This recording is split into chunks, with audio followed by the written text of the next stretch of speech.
আসসালামু আলাইকুম ওয়া রাহমাতুল্লাহ। ওয়ালাইকুম আসসালাম রহমতুল্লাহ ওয়া বারাকাতুহু।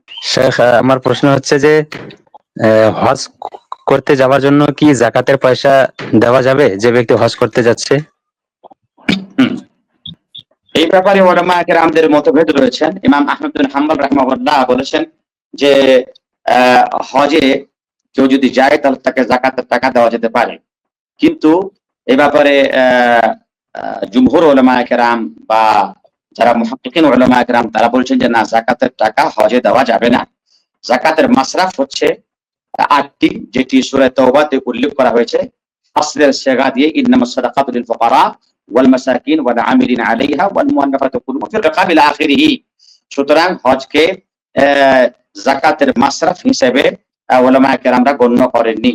সুতরাং উত্তম হবে যে যাকাতের মাল দিয়ে কেউ যাতে হজ না করে। জি। শেখ, তো এই বিষয়ে তো একটা হাদিসও রয়েছে, মানে যে হাদিস যারা বলে যে দেওয়া যাবে তারা একটা হাদিস পেশ করে আল্লাহ রাসূলের সহিহ হাদিস। তো এই হাদিসটা সম্পর্কে কি বলবেন?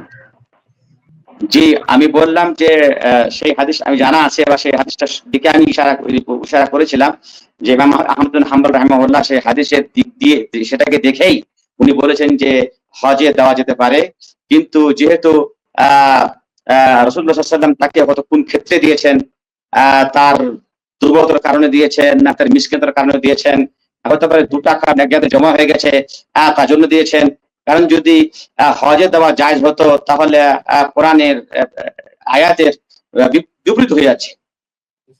তাই সেখানে যে হাদিসে বলা হয়েছে যে তাকে হজের কারণে দেওয়া হয়েছে, সেখানে ইহতিমাল আছে। ইহতিমাল এটা আছে যে হতে পারে সে ব্যক্তি গরীব ছিল, সে মিসকিন ছিল, বা তার হাজত ছিল, জরুরত ছিল, প্রয়োজন ছিল, তাকে আল্লাহ দিয়েছেন। জি।